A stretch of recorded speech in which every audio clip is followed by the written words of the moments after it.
नमस्कार, आपके साथ मैं हूं विद्यानाथ झा। दोपहर की नंबर 1 डिबेट ब्रह्मास्त्र में आपका स्वागत है। नए अंदाज, नई पहचान और नए नाम के साथ ब्रह्मास्त्र। अब देश के खिलाफ उठने वाले हर विचार पर चलेगा ब्रह्मास्त्र। मैं देश के खिलाफ किसी की नहीं सुनूंगा। जो देश के साथ, मैं उसके साथ। नहीं तो चलेगा सवालों का ब्रह्मास्त्र। देश विरोधियों से लेकर समाज विरोधियों पर नॉन स्टॉप चलेगा ब्रह्मास्त्र। शोर शराबा नहीं, मुद्दों की बात होगी, तर्क और तथ्यों से वार पलटवार होगा। हर एजेंडे और हर भ्रम को तोड़ने और भेदने वाले सवाल बनेंगे ब्रह्मास्त्र। तो यही है आज से और हमारा आपका ब्रह्मास्त्र, जो रोज आप भी चला सकते हैं और आपकी तरफ से मैं भी चलाऊंगा सवालों का ब्रह्मास्त्र।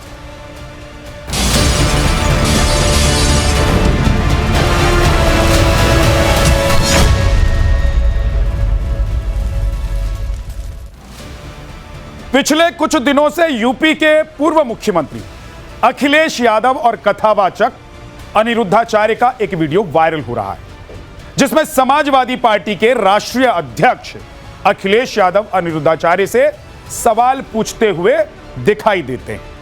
और यह वीडियो आपने भी देखा होगा, क्योंकि सोशल मीडिया पर यह वीडियो वायरल है। अखिलेश यादव अनिरुद्धाचार्य से भगवान कृष्ण के जन्म का नाम पूछते हैं।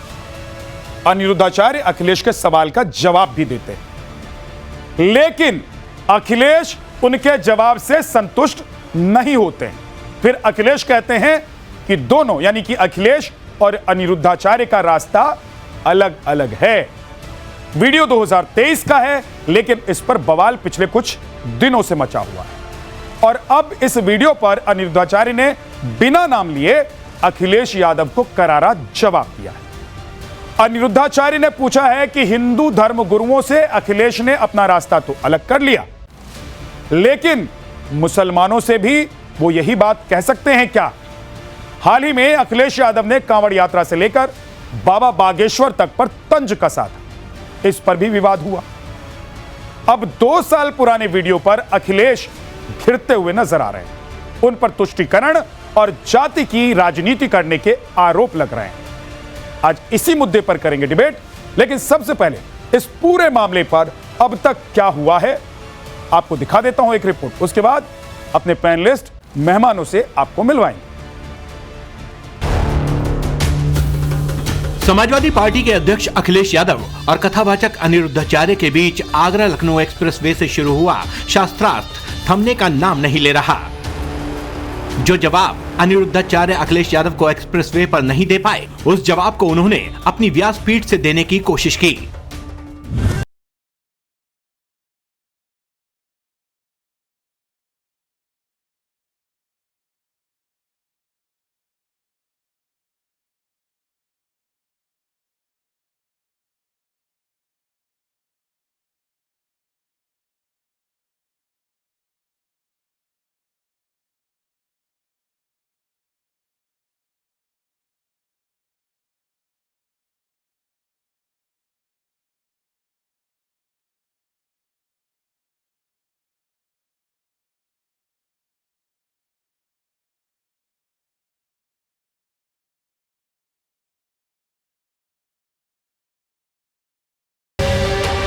मथुरा के संत अनिरुद्धाचार्य इतने पर ही नहीं रुके, वो सौम्य अंदाज में तल्ख जवाब देते दिखे।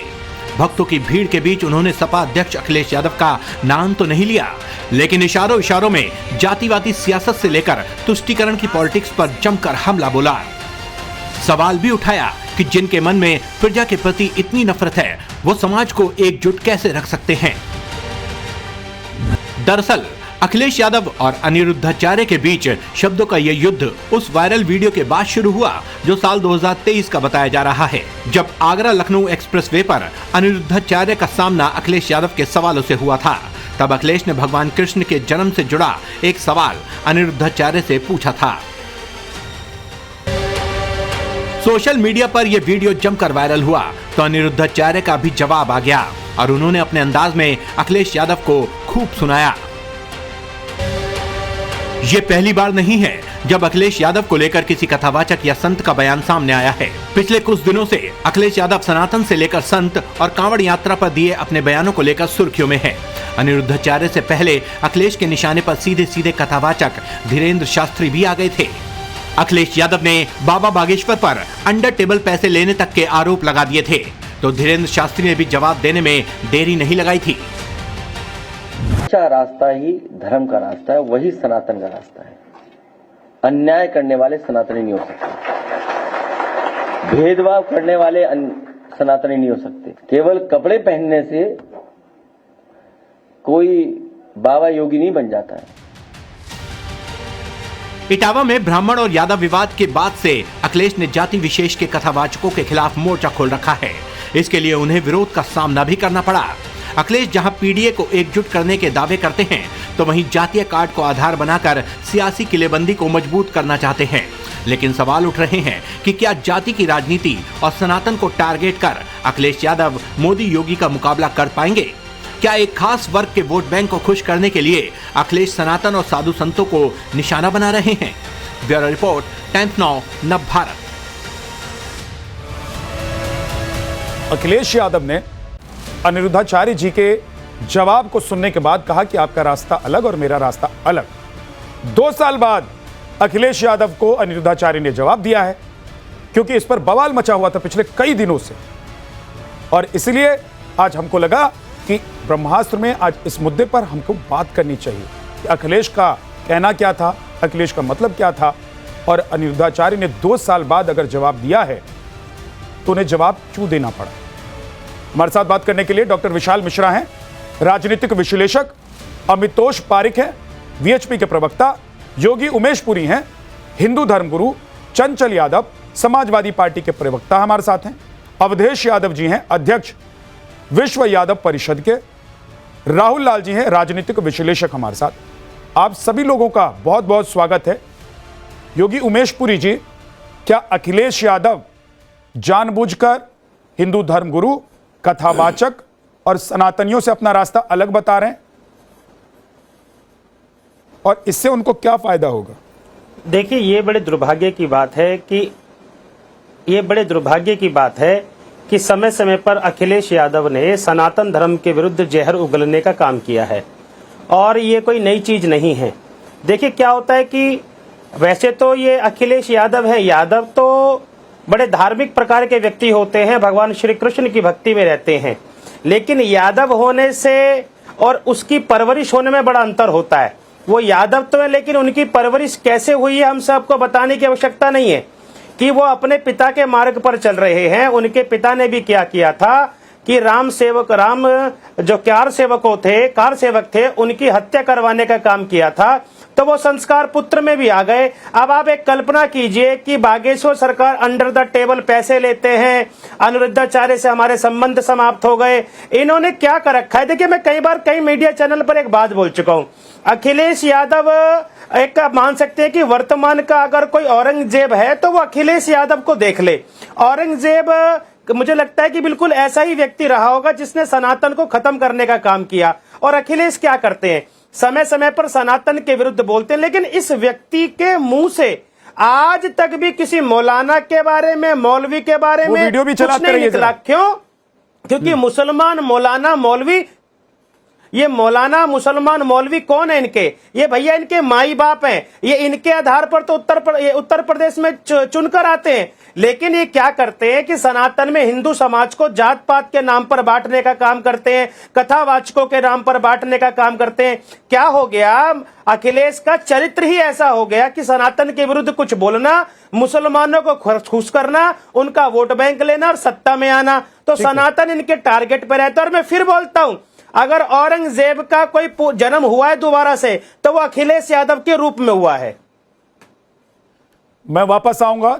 चंचल यादव आपको जवाब देना चाहते हैं, लेकिन इस वक्त एक बड़ी खबर पटना से है, जरा वो खबर अपने दर्शकों तक पहुंचा देते हैं, फिर वापस लौट कर आऊंगा। पटना के पारस अस्पताल का एक एक्सक्लूसिव वीडियो आया है। अस्पताल के अंदर घुसकर शूटर्स ने गोली मारी। मर्डर से ठीक पहले शूटर्स का ये वीडियो है।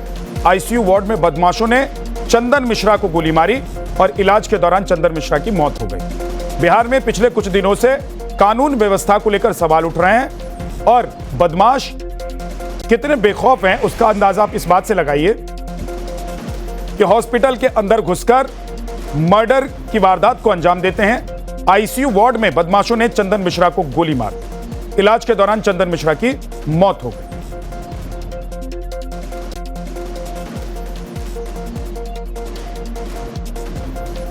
ये आप तस्वीरों में देख रहे हैं कि कैसे बदमाश हत्यारे घुसते हैं हॉस्पिटल के अंदर, और आप गिनते जाइए, इनके सभी के हाथ में पिस्टल है। ये आईसीयू वार्ड के अंदर घुसते हैं हाथ में पिस्टल लेकर और अंदर जाकर गोली चलाते हैं, हत्या की वारदात को अंजाम देते हैं, जिसमें आप देख रहे हैं कि जिस व्यक्ति पर गोली चलाई गई है चंदन मिश्रा पर, उसकी मौत हो जाती है। यह अस्पताल के अंदर घुसकर शूटर्स ने कैसे गोली चलाई, अपराधियों ने कैसे इस घटना को अंजाम दिया, उसका वीडियो देखिए। ऐसा आपको लगेगा कि यह कोई फिल्मी सीन है, लेकिन यह फिल्मी सीन नहीं है। यह बिहार की तस्वीर है जहां पर हत्या की वारदात को अंजाम दिया गया। पारस हॉस्पिटल के आईसीयू के अंदर 1 2 3 4 बदमाश घुसते हैं और इस वारदात को अंजाम दे देते हैं। जरा मैं आपको फिर से इस वीडियो को दिखाता हूं। देखिए 102 नंबर कमरा आपको नजर आ रहा है और वीडियो में आप देखेंगे कि सबसे आगे सफेद शर्ट और नीली जींस में एक बदमाश आपको नजर आ रहा है। और देखिए कैसे फिल्मी स्टाइल में यह आता है, रॉब में आता है, अपनी जेब से पिस्टल निकालता है, उसके पीछे 1 2 3 4 लोग और हैं, यानी कि कुल मिलाकर ये 5 लोग हैं। और आप देखेंगे कि सभी के हाथ में पिस्टल है। देखिए ये जो दूसरा शख्स है उसके हाथ में भी पिस्टल है, ये तीसरा शख्स इसके हाथ में भी पिस्टल है, इसके हाथ में भी पिस्टल है, और ये सबसे पीछे वाला जो शख्स है वो कैसे फिल्मी अंदाज में अपनी पैंट से रिवॉल्वर निकालता है। और देखिए ये रिवॉल्वर को लोड करता है। ये सभी अंदर घुसते हैं और चंदन मिश्रा पर ये लोग अटैक करते हैं। तो 209 नंबर ये कमरा नंबर है आईसीयू जो इस हॉस्पिटल का है, वहां पर चंदन मिश्रा को गोली मारकर ये लोग फरार हो जाते हैं। ये कानून व्यवस्था पर सबसे बड़ा सवाल है। कैसे सिर्फ 30 सेकंड के अंदर ये अंदर जाते हैं, गोली चलाते हैं, वारदात को अंजाम देते हैं और बाहर निकल जाते हैं। वो देखिए ये अंदर से पहला लड़का कैप लगाए हुए और पीछे अपने जींस में पिस्टल को खोसता हुआ, दूसरा व्यक्ति, तीसरा अपराधी, चौथा अपराधी, एक और अपराधी जो इनके साथ था, जो सबसे आगे था, अगवा था, वो अभी तक बाहर नहीं निकला है। तो कुल मिलाकर ये सभी लोग अंदर जाते हैं, वारदात को अंजाम देते हैं। और यहां पर जब ये लोग निकल रहे हैं तो देखिए एक गेट यहां से खुलता हुआ और वहां से कोई झांकता हुआ दिखाई देता है। लेकिन अब देखिए ये जो सबसे आगे जा रहा शख्स था वो धीरे से कैसे निकलता है। ये जिस तरीके से निकल रहा है, किसी को इस बात की कानो कान खबर तक नहीं है कि ये भी अपराधी है, लेकिन सीसीटीवी वीडियो में ये सभी 5 के 5 अपराधी कैद हो जाते हैं। आप एक बार फिर से इस वीडियो को देखिए कैसे ये अपराधी जो सबसे आगे चल रहा है, सफेद शर्ट, नीली पैंट और जेब में रिवॉल्वर लेकर सबसे आगे जाता है और सबसे लास्ट में ये निकलता है। इन सभी का चेहरा सीसीटीवी में है और चंदन मिश्रा नाम के शख्स को ये लोग अंदर घुसकर गोली मारते हैं, उसके बाद बाहर निकल जाते हैं।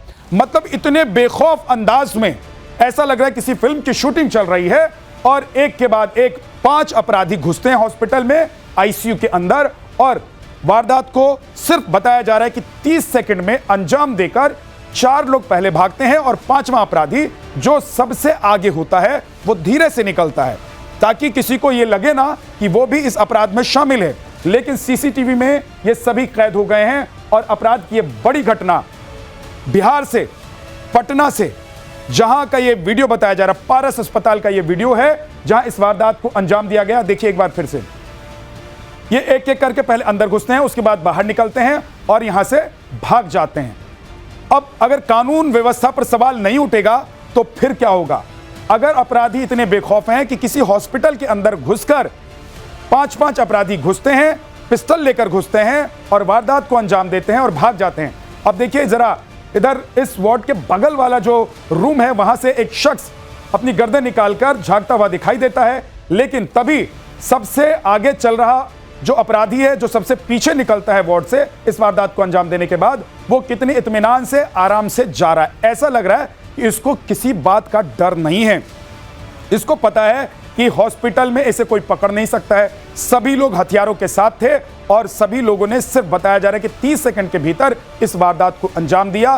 बिल्कुल फिल्मी अंदाज में इस वारदात को अंजाम दिया गया और सभी इस वारदात को अंजाम देकर यहां से निकल जाते हैं। अस्पताल के अंदर घुसते हैं, पिस्टल लेकर घुसते हैं और एक एक करके अंदर जाते हैं, वारदात को अंजाम देते हैं। और देखिए जो गैलरी है वो पूरी सुनसान नजर आ रही है और कोई नहीं दिखाई दे रहा। ऐसा लग रहा है कि इन लोगों ने जो रैकी की होगी, इन्होंने इस बात का जरूर ख्याल रखा होगा कि जब ये हॉस्पिटल में आएंगे, इस वारदात को अंजाम देंगे, उस वक्त कहां कितने लोग होते हैं और उस हिसाब से इन्होंने ये पूरा वक्त तय किया होगा कि कौन सा वक्त सही है जब ये अंदर आ सकते हैं और इस वारदात को अंजाम दे सकते हैं। लेकिन सबसे बड़ा सवाल ये है कि कानून का डर क्या बिल्कुल खत्म हो गया है बिहार में? और खासतौर से आप देखेंगे जब इस तरह की तस्वीर, तो ये दिखाता है कि अपराधी बेखौफ होकर किसी भी वारदात को अंजाम देने के लिए इत्मीनान से पहुंच रहे हैं। वारदात को अंजाम देकर वहां से धीरे से दबे पांव निकल भी जा रहे हैं और किसी को इस बात का अंदाजा तक नहीं होता, खबर तक नहीं होती। सवाल यह है कि पुलिस प्रशासन इतना ढीला कैसे हो सकता है?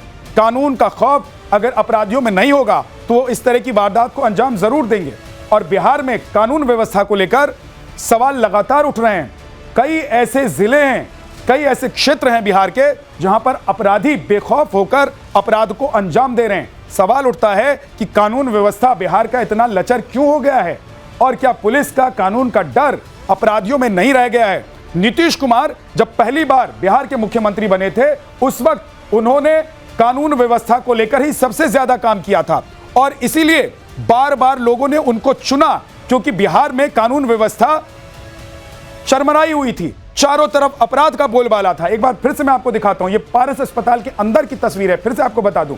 ये देखिए, सबसे आगे दाढ़ी, व्हाइट शर्ट और ब्लू पैंट वाला एक अपराधी अंदर घुसता है, पिस्टल इसके हाथ में है, ये अपनी जेब से निकालता है। उसके पीछे दूसरा शख्स जो ब्लू टोपी लगाकर पिस्टल लोड कर रहा है, उसके पीछे एक और शख्स जो पिस्टल लोड करते हैं। यानी कि ये गेट पर जाकर सभी पिस्टल लोड करते हैं और उसके बाद अंदर जाते हैं, अंधाधुंध फायरिंग करते हैं, उसके बाद दबे पांव यहां से निकल लेते हैं। बेखौफी का अंदाज आप ये देखिए कि अंदर से जो शख्स, जो अपराधी सबसे पहले घुसा था, वो सबसे लास्ट में निकलता है, आखिर में निकलता है और बहुत इत्मीनान से निकलता हुआ आपको दिखाई देगा। देखिए, कुछ ही सेकंड में आप देखेंगे कि जो अपराधी अंदर गए हैं उसमें से 4 जल्दी से निकलकर भागते हैं। लेकिन जो सबसे अगवा अपराधी है, जो सबसे आगे चल रहा था, ऐसा लगता है कि उसको कानून का डर नहीं है, उसको पुलिस का डर नहीं है, उसको सरकार का डर नहीं है। उसको पता है कि उसका कोई कुछ बिगाड़ नहीं सकता है और वो बहुत आसानी से, इत्मीनान से वहां से निकलता है। उसको ये भी पता है कि बगल वाले कमरे से एक शख्स उसको देख रहा है, लेकिन इसके बावजूद आप देखेंगे कि बड़े आराम से वो यहां से निकलता है। देखिए, 4 भाग गए हैं। अब ये 5वां अपराधी जो सबसे आगे चल रहा था, ये शख्स कितने आराम से जा रहा है। ये जब जाता है तो बगल वाले कमरे से एक व्यक्ति झांकता हुआ दिखाई देता है, लेकिन जब शायद उसकी नजर पड़ती है इसके पिस्टल पर तो वो अंदर चला जाता है और फिर यहां से आराम से ये अपराधी, 5 के 5 अपराधी निकल जाते हैं, चले जाते हैं। अब जरा सोचिए, किसी राज्य में इतनी बड़ी वारदात को इतनी आसानी से अंजाम दिया जा रहा है तो वहां की पुलिस, वहां का प्रशासन पूरी तरीके से फेल होगा। इसका मतलब यह है कि पुलिसिंग और प्रशासन पर सवाल उठना लाजमी है, क्योंकि बिहार को अपराध से नीतीश कुमार ने निकाला था। लालू के राज को जंगल राज इसलिए कहा जाता है क्योंकि लालू के राज में, यानी कि जब लालू प्रसाद यादव प्रदेश के मुख्यमंत्री थे और राबड़ी देवी प्रदेश की मुख्यमंत्री थी, उस वक्त अपराधियों के हौसले इतने बुलंद रहते थे कि किडनैपिंग, मर्डर बहुत आम सी बात हो गई थी बिहार में। लेकिन नीतीश कुमार जब आते हैं तो वो सबसे पहले वहां की कानून व्यवस्था को ठीक करते हैं और अब नीतीश कुमार के राज में ही, नीतीश के मुख्यमंत्री होते हुए भी इतनी बड़ी बड़ी घटनाएं हो रही हैं और ये सब मर्डर की घटनाएं हैं, यानी कि संगठित अपराध है ये।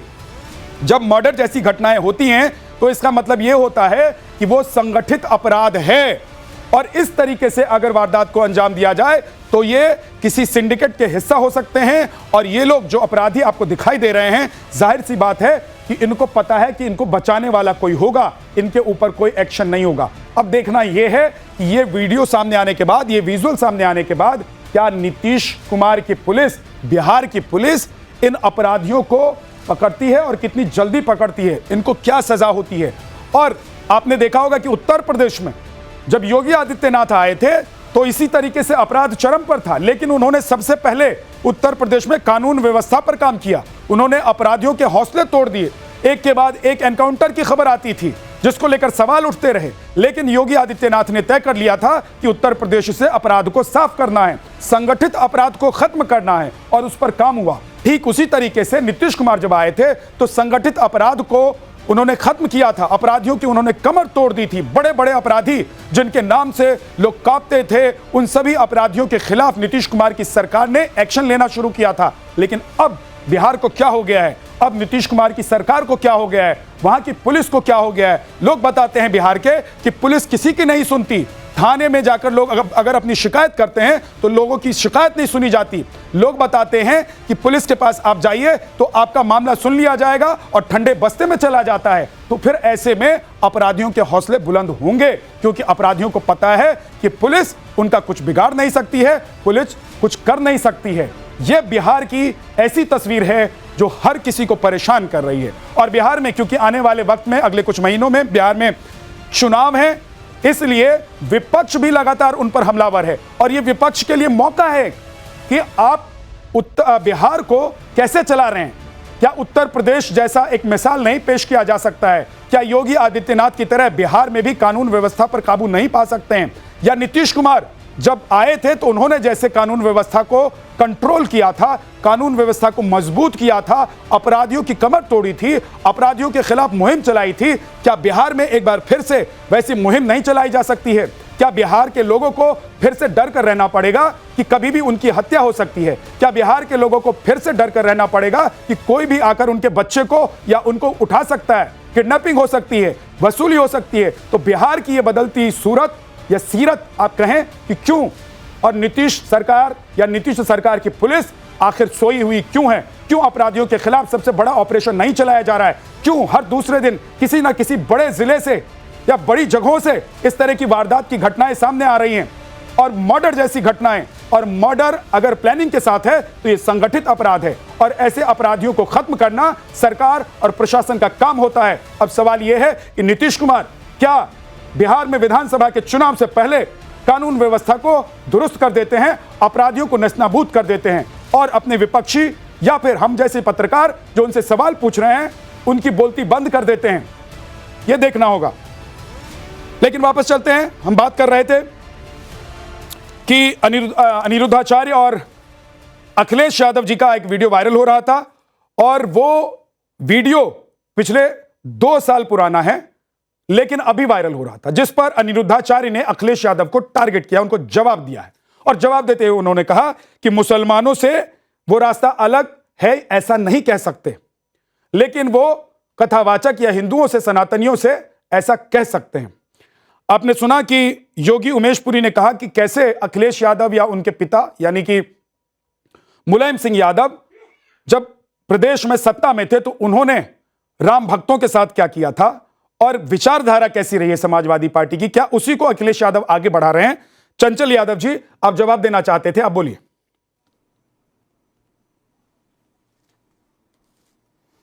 देखिए, थोड़ा समय दीजिएगा। विद्यानाथ झा साहब, बहुत बहुत धन्यवाद आपका। सबसे पहली बात तो यह है कि आदरणीय राष्ट्रीय अध्यक्ष जी ने कहीं संतों का कोई अपमान किया, ना तो कोई किसी सनातन परंपरा का अपमान किया।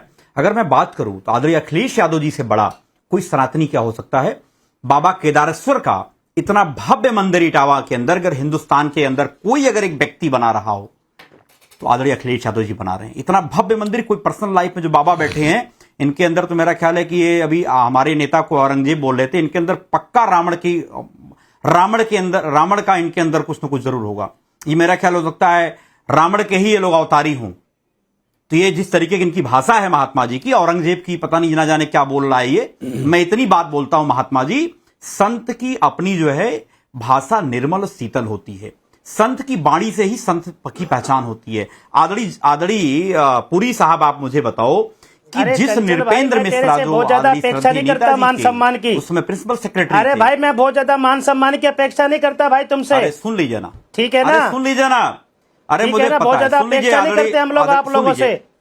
संतों के कपड़े फाड़ने वाले इस अखिलेश ने काशी के अंदर पिटाई करवाई थी ना। अगर आप हमारे नेता के बारे में अगर इस तरीके की टिप्पणी करेंगे तो हम कतई बर्दाश्त नहीं करेंगे। सुनिए सुनिए बाबा, कहीं तो होंगे होंगे। मैं जानता हूँ आप जैसे बाबाओं को, आप जैसे बाबाओं को जानता हूँ। आसाराम बापू भी आपके ही बाबा हुआ करते थे। सुनिए, तो राम मंदिर बनाने में क्या हो बताओ, बताओ यदुवंशियों से बड़ा सनातनी कौन है? बताओ अखिलेश यादव से बड़ा सनातनी कौन है? भगवान कृष्ण के वंशज हमें बताओ कौन सनातनी है? सुनो, सुनिए सुनिए, बाबा केदारेश्वर मंदिर कभी गए हो महात्मा जी? जाओगे तो एक बार दिल से अखिलेश यादव जिंदाबाद बोल के आओगे। मैं जानता हूं बाबा आपको। सुनिए बाबा जी, सुनिए, आपकी जो भाषा है, जो आपकी जो अरे चटुकारिता तुम करो अपने नेता की, अखिलेश यादव जी को अरे तुम करो चटुकारिता अपने नेता की, हम नहीं करेंगे बिल्कुल भी। आप बड़े विपक्ष के नेताओं को गाली दोगे, इसीलिए आपकी रोजी रोटी चलती है। मैं जानता हूं बाबा कहीं कुछ नहीं हो आप।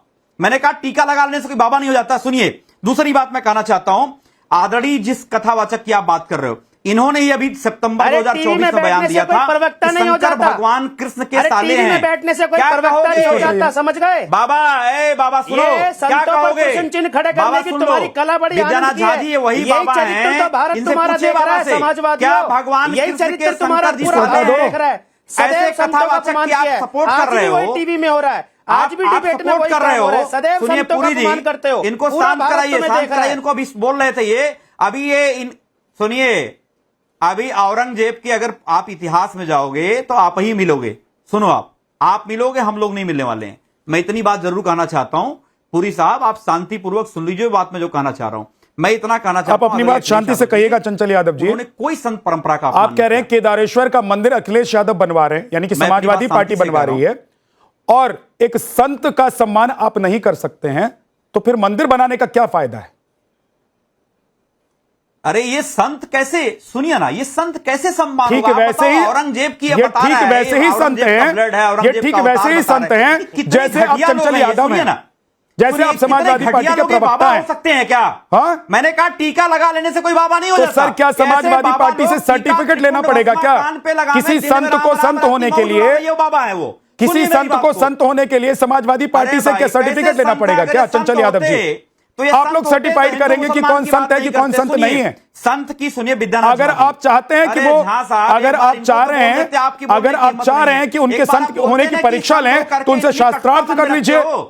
10 श्लोक आप सुनाइए और कहिए कि 20 श्लोक वो सुनाए। अपना भगवान मानते हैं करोड़ों की संख्या में युवा, और आप इस तरीके का ये संत बाबा बोल रहा है, किस एंगल से संत आप मतलब संत का सम्मान तो छोड़िए, पैनल में बैठे, पैनल में बैठे अगर वो सिर्फ एक सनातनी है, उनका सम्मान भी नहीं कर रहे। दिल बताता है वो संत होता है। टीका लगा लेने से, गेरुआ बस धाड़ कर लेने से, तो फिर गमछा रख लेने से कोई समाजवादी हो जाएगा क्या? नहीं मानता हूं। मुझे ये भी बता दीजिए चंचल यादव जी, अगर आप ये कह रहे हैं टीका लगा लेने से कोई सनातनी नहीं होता, संत नहीं होता, तो गमछा रख लेने से आप समाजवादी हो जाते हैं क्या? गमछा हटा दूंगा तो भी समाजवादी रहूंगा। समाजवादियों के विचार समझो झा साहब, समाजवादियों के ये विचार है कि संत को संत नहीं मानेंगे। आपको कष्ट नहीं हुआ? आप बड़े मन से सुन रहे थे? मैं सुन रहा था। सुनिए, आप बड़े मन से सुन रहे थे, आपने सवाल किया, बताओ कैसे संत हो, कैसे धर्मगुरु हो कि आप एक समाज को गाली दे रहे हो, एक तरफ कह रहे हो कि यादव जो है भगवान कृष्ण को केवल पूछते हैं, ये कैसे संत है? संत हैं, इनको संत कहोगे आप मुझे बताओ। अरे कस्तूरी कुंडल भसे मृग ढूंढे बनवाए, ऐसे घट राम में दुनिया देखे ना। आत्मा जिसकी मुट्ठी में वही सच्ची परमात्मा है। कहने को जीवात्मा लेकिन वास्तव परमात्मा है। किसी आत्मा का अपमान करने से पहले कोई व्यक्ति संत कभी नहीं हो सकता है। सम्मान करता हूं। सुनिए, अखिलेश यादव पूरे समाज को रिप्रेजेंट नहीं करते, वो समाज को, अरे कोई सम्मान नहीं करते। आप नेता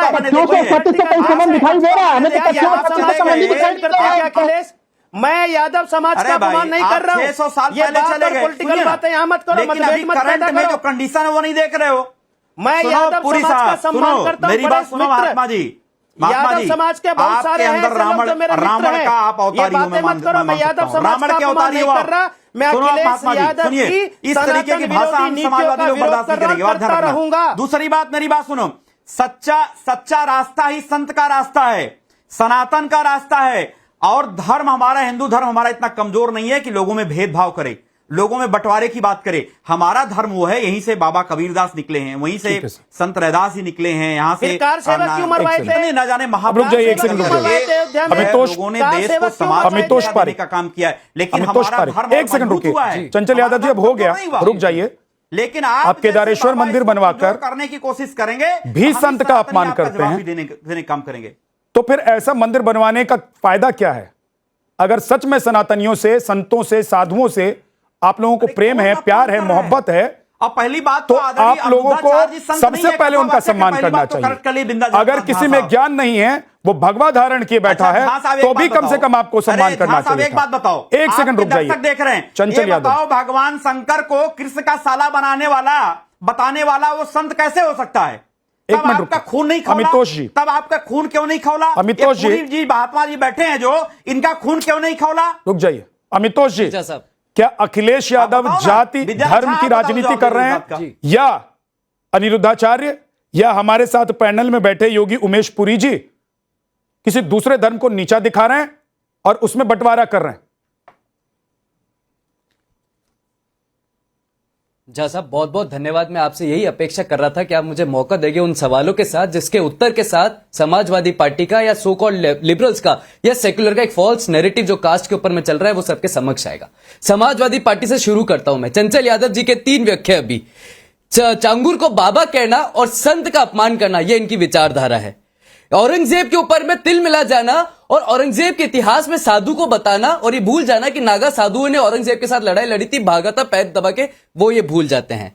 हिंदू को धर्म कहना और ये भूल जाना कि सनातन धर्म में वर्ण है, जाति नहीं है, उसके ऊपर में एक भी व्याख्या न करना भूल जाते हैं। यादवों के ऊपर में कथावाचक को ब्राह्मण और यादव में बांटना, लेकिन खुद जब अंबेडकर भवन का करते हैं इनॉग्रेशन तो किसी यादव कथावाचक को ना बुलाना, तब ये भूल जाते हैं कि यादव क्या है और ब्राह्मण क्या है। जाति सूचक शब्द को कहना और शूद्र के अंदर में पूरी महाभारत और गीता का अपमान करना, ये भूल जाते हैं कि सनातनी क्या है। कावड़ों को अपमान करना और एसटी हसन का उनको आतंकवादी कहना, ये भूल जाते हैं सनातनी का है। अयोध्या से लेकर दलित के अगेंस्ट महाकुंभ को कहना भूल जाते हैं सनातनी का है। दिवाली को एंटी दिवाली कहना भूल जाते हैं कहां है। कन्वर्जन रैकेट में आना और प्रताप को गद्दार कहना, राणा प्रताप, राणा सांगा को और बाबर की छाती ठूकना भूल जाते हैं सनातनी का है। अब मैं आता हूं दूसरे विषय पे झा साहब आपके, कि क्या जाति और वर्ण के अंदर में कौन बांट रहा है।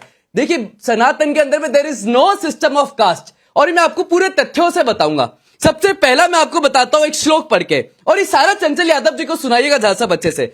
अश्रोश्रिय अनुवाक्य अन्मय व शूद्र से समधरणो भवंती, मतलब ब्राह्मणी के गर्भ से उत्पन्न होना, संस्कार, वेद, श्रवण एवं ब्राह्मण पिता की संतान होना, यह ब्राह्मणत्व का कारण नहीं है। दूसरा, न योनि नपि संस्कारो न श्रुतं च संतति, कारण ही दिवजस्य द्रतस्म तु कारणम व्रतो ऋष्यते शूद्र ही ब्राह्मणत्व गच्छति, मतलब मनुष्य कुल जाति और क्रिया के कारण ब्राह्मण नहीं हो सकता। हमारे हमेशा वर्ण सिस्टम था, कास्ट सिस्टम कभी नहीं आया, अंग्रेजों ने लाया, जिसको लेके ये आज तक चल रहे हैं। तीसरी बात, जन्मने जाति शूद्र, जिसकी इनको आपत्ति थी, शूद्र संस्करण भवेद द्विजय वेदा पठंत भवते विप्र ब्रह्म जंती ब्राह्मणा, मतलब एवरीवन इज बोर्न शूद्र। हमारे पुरुष सूक्ता में कहा है, ऋक वेदा में कहा है, गीता में कहा है, महाभारत में कहा है, हर व्यक्ति शूद्र है। अपने कर्म और क्रिया से वो कुछ ना कुछ बनता है, लेकिन ये उसको अपोज करते हैं। लेकिन ये भूल जाते हैं कि एक ऋग वेदा में हाइम है झा साहब, I am a reciter of hymns, my father is a healer, my mother is a grinder of corn, we desire to obtain wealth through various action. ये क्या कह रहा है?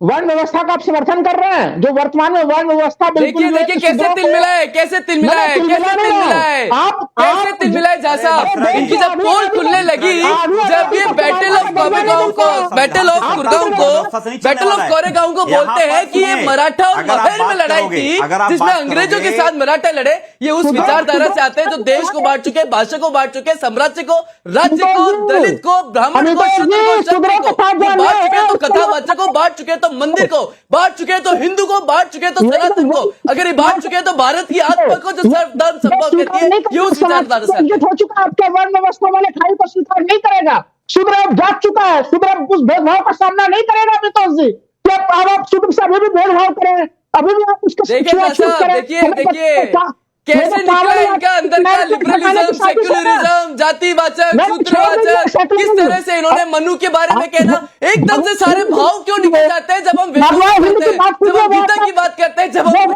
हम भगवत गीता की बात करते हैं, महाभारत की बात करते हैं, सनातन की बात करते हैं। मैं भी भगवत मंदिर गीता की बना बात लिया करता हूं। लेकिन मंदिर टूटा रहा, एक सेकंड, तब नहीं अमित को तो समझ आया सनातनी। रुक जाइए। राम लल्ला टेंट में रहे तब सनातनी समझ नहीं आया। अरे भाई, कथावाचक को अगर अपराधी वो- और आतंकवादी कहते तब सनातनी समझ नहीं आया। जब हमारी कोसी कल्याण 84 कल्याण की यात्रा बंद कहते सनातनी समझ नहीं आया। मंदिरों में घंटियां नहीं बजेगी नमाज के समय, सनातनी समझ नहीं आया।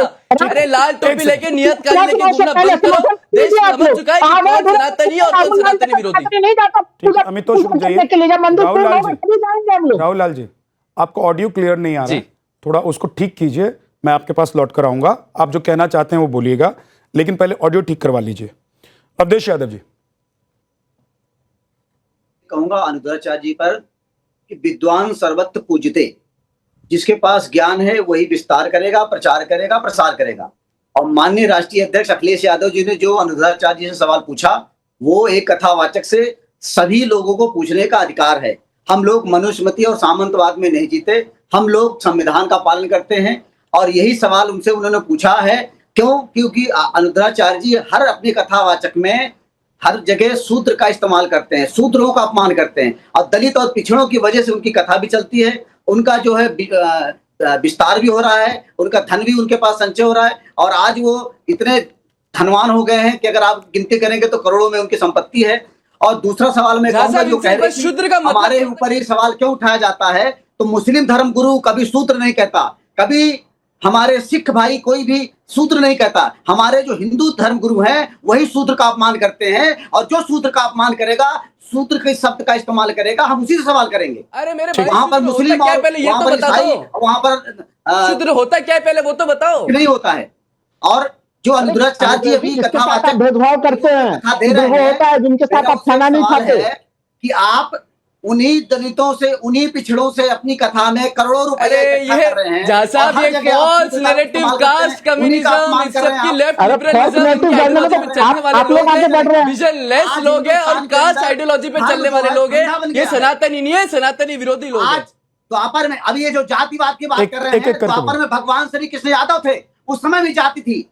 आज कोई नई जाति नहीं है, कोई नई जाति नहीं बनाई गई है। द्वापर में भी भगवानों में भी जाति त्रेता देख में भी लिया आपने। जाति। जब रामचरित्र मानस को जलाने से काम नहीं चला तो भगवानों की जाति पर आ गए बाप। अरे जाति आपने बना रखी है, अगड़ी अगड़े हिंदू, पिछड़े हिंदू, अगड़े हिंदू, पिछड़े हिंदू। अवधेश आपने यादव जी, किसने सूत्रों को बनाई है? अवधेश यादव जी, अरे अवधेश कहाँ यादव जी, लिखा है, कहाँ अगर- लिखा है अगर- मेरे भाई? एक वर्ण सेकंड। और जाति में अंतर कहाँ लिखा है बताओ ना अमितोष देश एक को। सेकंड बहुत रुकिए, ज्ञानी हो। अमितोष रुकिए। अवधेश यादव जी, आप जात पात में विश्वास नहीं रखते क्या? जी हम संविधान में विश्वास रखते हैं, और जात पात हमारी में विश्वास निगाह में रखते हैं। ब्राह्मण और दलित दोनों बराबर हैं। मैं क्या सवाल पूछ रहा हूं, आप जात पात में विश्वास नहीं रखते क्या? हम जाति पात में विश्वास रखते हैं, लेकिन हम जातियों को एक बराबर सम्मान की निगाह से रखते हैं। एक जाति को आपने अभी बड़ा कहा और कि एक जात पात करते हैं ये इसमें लोग। विश्वास नहीं रखते। अभी आप कह रहे थे कि मेरे को जात पात में विश्वास नहीं है, लेकिन जैसे मैंने आपसे सवाल पूछा, आपको पता है कि मैंने आपसे सवाल क्यों पूछा? क्योंकि आप प्रेसिडेंट हैं, अध्यक्ष हैं विश्व यादव परिषद के, और आप कह रहे हैं कि आप जात पात में विश्वास नहीं करते, जात पात ये लोग कर रहे हैं। यादव परिषद के मैंने आपको बताया कि जात पे विश्वास नहीं रखते तो हम राष्ट्रीय अध्यक्ष बन जाते हैं विश्व यादव परिषद के। मतलब रखते हैं ना, हम समाज का नेतृत्व करते हैं, मतलब अपने रखते समाज हैं ना, करते हैं। यानी कि हाँ, जात पात करते हैं। जाति पात नहीं, जाति पात को जब तक आप बराबर नहीं रखोगे तब तक हम आप करेंगे। जात पात कर रहे हैं, आप मतलब ब्राह्मण को ऊंची आप कुर्सी जात बिठा पात रखा है, नहीं करते दलितों को तो आपने विश्व कुर्सी बिठा यादव रखा है। परिषद के अध्यक्ष बने हुए नहीं बैठे रहते ना सर, फिर विश्व हिंदू परिषद के अध्यक्ष बने बैठे रहते जब तक इसका मतलब ये है जातियों को कि सम्मान आप नहीं घोर मिलेगा, जातिवादी हैं। इसका मतलब ये है कि आप सिर्फ एक जात के लिए काम करना चाहते हैं।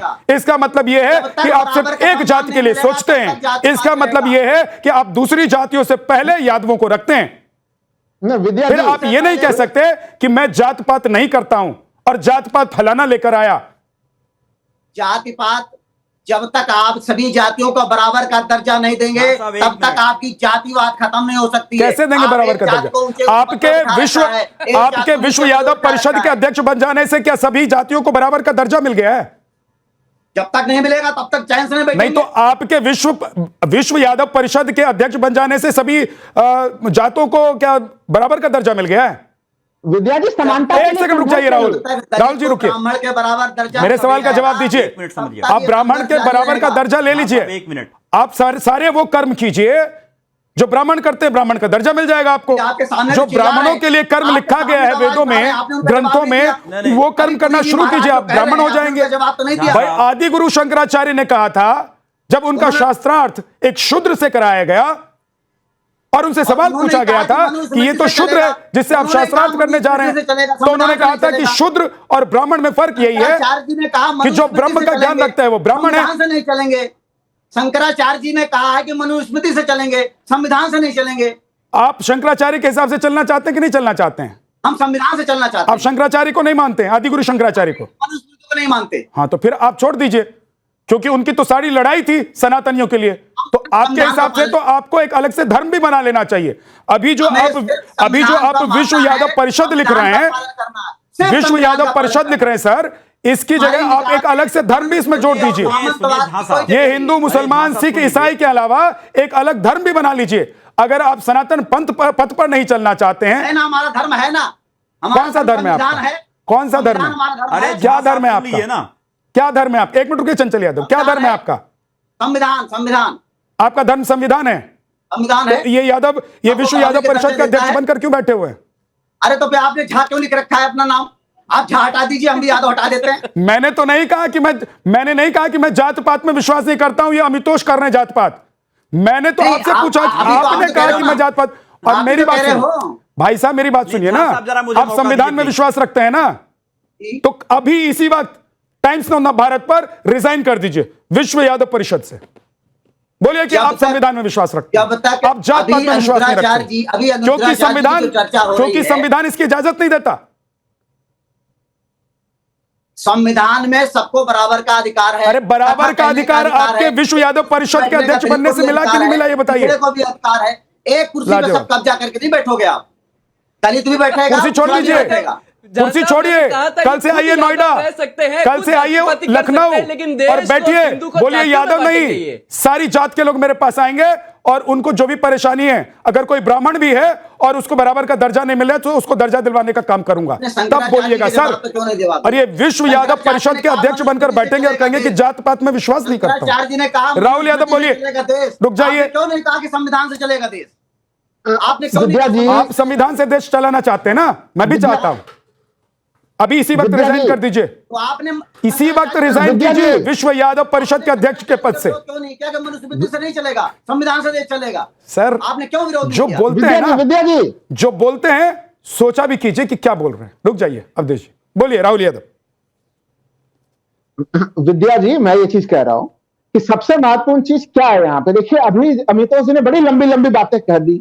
अमितोष जी के बातों में क्या पूरा मामला था? वो वही अभिजाति वर्ग, वही चीजें, साधन संपन्न वर्ग को और साधन संपन्न बनाना। नहीं, ये कौन सी सनातन की लड़ाई लड़ रहे हैं? ये कौन सी सनातन की लड़ाई है? एक सेकंड अमितोष, एक मिनट रुकिए। राहुल लाल, ये कौन सी सनातन की लड़ाई है कि एक कथावाचक को, धर्म गुरु का आप सम्मान नहीं करेंगे, उनसे अपना रास्ता अलग बता देंगे, और दूसरी तरफ आप कहेंगे कि हम पीडीए बना रहे हैं? ये कौन सी लड़ाई है? अगर धर्म गुरु को उन्होंने क्या चीज कहा? तो उन्होंने यही चीज तो कहा कि आप शूद्र शब्द का प्रयोग मत कीजिए। शूद्र के नाम पे कब तक भेदभाव सहेगा हिंदुस्तान? बताइए, अखिलेश यादव अगर मुख्यमंत्री है और उनको सुन लीजिए। अरे नहीं, शूद्र का मतलब नहीं है, यहाँ तो अनुभव समझने का मामला है। अमितोष जी, आप तो विश्व हिंदू परिषद के वाले शूद्र शब्द कहाँ लिखा है ये बताइए, और उसका मतलब क्या है ये बताइए। बिना सोचे और बिना पढ़े मत बैठा करें टाइम्स ऑफ भारत पर। खाने के लिए तैयार नहीं होते हैं। क्या होता है शूद्र का मतलब? बताइए ना देश को, या मैं बताऊंगा फिर आपकी पोल खुलेगी क्या होता है शूद्र का मतलब। सुन लीजिए पहले, मैंने बहुत ध्यान से सुना था, जरा हमें सुन तो लीजिए, फिर खंडन कर दीजिएगा। शूद्र होने का मतलब ये होता है कि अब अखिलेश यादव को अगर उन्होंने अपना भवन मुख्यमंत्री निवास छोड़ा तो फिर उस भवन को धूम धाल के गंगा जल से नहलाया गया। अभी वो कन्नौज में मंदिर में गए, वहां पे लोकसभा चुनाव से पहले पूजा करने के लिए गए थे। उसके बाद फिर भारतीय जनता पार्टी के लोग पहुंच गए गंगा जल से मंदिर की धुलाई करने के लिए। ये भेदभाव की परिस्थिति है, और इस भेदभाव की परिस्थिति को 21वीं शताब्दी में लोग क्यों सहन करेंगे? इससे ये पूरा मामला है। अगर ये चीज वो अनुराधाचार्य से कह रहे हैं तो आप शूद्र शब्द का प्रयोग मत कीजिए। क्या खराब कह रहे थे? इसे तो बिल्कुल अनुराधाचार्य जी का स्वागत करना चाहिए था इस चीज को लेकर। मुझे मौका दीजिएगा 10 सेकंड का। हम तो हिंदू मुस्लिम करेंगे, हमें तो हिंदू मुस्लिम करना है इस पूरे मामले में। क्या आप हिंदू धर्मगुरु को बोल रहे हैं, आप मुस्लिम धर्मगुरु को क्यों नहीं बोल रहे हैं? भाई मुस्लिम धर्मगुरु मिलेंगे, उनमें गड़बड़ियां होंगी, उनको भी सुनाया जाएगा। यहाँ पे कई सारी आपत्तिजनक चीजें इस कार्यक्रम में रख दी गई। विद्या जी, आपको एक बात बताऊं, आप लोग जिस शूद्र और ब्राह्मण पर पूरी राजनीतिक रोटी सेकने की कोशिश कर रहे हैं ना राहुल यादव, आप लोग जरा पता कर राहुल लाल नाम लीजिए। है। मैं एक विद्यार्थी एग्जांपल राहुल लेता लाल। हूं। अब राहुल लाल जी आप एक चीज पता कर लीजिए। आप दिल्ली एनसीआर में रहते हैं और यहां से ऋषिकेश बहुत दूर नहीं है। चिदानंद सरस्वती जो धर्मगुरु हैं, संत हैं, उनका धर्म पूछ लीजिए। और कभी जाना होता है तो उनके पैर छूते हैं कि नहीं छूते हैं, ये अपनी आत्मा से पूछ लीजिए। तो आप लोगों का ये शूद्र और ब्राह्मण वाला जो खेल है ना, सिर्फ राजनीति के लिए, वो खेल खत्म हो राजनीति के लिए जाएगा। नहीं है विद्या जी, राजनीति के लिए राहुल नहीं लाल है। जी, बस आप लोगों का ये खेल खत्म हो जाएगा जब आप लोग विद्या लिस्ट राज- उठाकर देखेंगे। 10 सेकंड और मैं कह रहा हूं चाहता हूं कहीं जाने की जरूरत नहीं है, गूगल पे चले जाइए, आपको भाई, मिल उठा के जाएगा। क्या देखना है? आपको आप मिल यहाँ देखिए ना, जाएगा पुरुष- कि कौन पुरुष सा साहब ने कथावाचक, कौन सा साधु, कौन सा धर्मगुरु हिंदू किस जाति से आता है, सब मिल जाएगा। क्योंकि लोगों ने डाल रखा है, बता रखा है, पता कर लीजिए। चिदानंद सरस्वती पुरी जी कितने आपत्तिजनक शब्दों का प्रयोग कर रहे थे अभी। आप धर्मगुरु हैं, मैं तो उनका सम्मान करता हूं धर्मगुरु मान के, लेकिन जो वो आपत्तिजनक शब्दों का प्रयोग कर रहे थे कि जैसा अखिलेश आपको यादव का दस पालन सेकंड पोषण दीजिएगा, कैसे हुआ होगा, जब इस तरह पुरी से जी हुआ बोल होगा, रहे थे चाहिए तब उचित आपकी बोलती शब्दावली बंद था हो गई वो थी झा पुरी जी साहब। का। यही वो कहीं से तो भी उचित जातिवाद है, यही तो शब्दावली मानसिकता प्रयोग नहीं कर खराब रहा है है वो। कि आप एक संत एक का एक सफाई जाके देख एक लीजिए ऐसे पूरी जी संत का किस तरह से सपोर्ट वहां करो जो आग उगल रहा बजरंग हो। बली की वो विशालकाय संत कैसे मूर्ति हो लगी सकता हुई है? है। ठीक, जात ओके। ने पूछो साधु की पूछ लीजियो ज्ञान। हाँ, जिस साधु की जाति पूछने का क्या अर्थ है? हाँ। ये कथावाचक है। बात मीठी आप मीठी। मुझे बताइए ना, आज बातें तो किसी मीठी ने मीठी होंगी अनुदाचार चंचल की यादव जाति पूछी है जी, क्या? बातें आपकी मीठी मीठी हैं। हाँ? नहीं, झा साहब मुझे बताइए आप, लेकिन आज पीडीए तक से किसी ने अनुदाचार पीडीए की से जाति आगे पूछी है निकलकर क्या? दूसरी जाति के लोगों को आप कह देंगे कि भैया ये सब तो खराब हैं। आपको मालूम है? जब हमें उस आपको मालूम है चंचल यादव जी, सुनिए मैं बता दे रहा हूं आपको, सवाल खड़े होंगे। आज की डेट अगर में हर ब्राह्मणों की आर्थिक स्थिति इस देश में क्या है मालूम है आपको? राष्ट्रीय अध्यक्ष जी ने केवल इतने तो पूछा कि सुन बताइए लीजिए मेरी भगवान बात, कृष्ण का पहला नाम सुन क्या तो था? लीजिए। आप लोगों को ब्राह्मण से पहला नाम नफरत क्या है, रखा गया था? आप कीजिए, तो क्यों नहीं बता आपको पाए उसका वो? फल भी मिलेगा। लेकिन अब ब्राह्मणों आप की स्थिति आगे आज के डेट में पूरे देश में अरे भाई, क्या तर्क आर्थिक देते तौर हो पर आप अगर लोग? देखें कभी-कभी तो आपको मुसलमानों के इर्द गिर्द ही है। विद्यानाथ झा साहब, हंसते तो हो। ब्राह्मणों को आप लोग सिर्फ इसलिए दबाना चाहते हैं क्योंकि आप लोग राजनीतिक फायदा उठाना चाहते हैं। आप लोग कथावाचक साधु संत या धर्म गुरुओं के खिलाफ इसलिए बोलेंगे क्योंकि आप लोगों को दूसरी तरफ से फायदा हो सकता है। तो ये आपकी पार्टी, आपकी विचारधारा को मुबारक हो। आप लोग ऐसा ही कीजिए जैसा आपको ठीक लगता है, बाकी जनता कर लेगी। बहुत बहुत शुक्रिया हमारे साथ जुड़ने के लिए। आज की इस डिबेट में ब्रह्मास्त्र में एक छोटा सा ब्रेक और लौटें।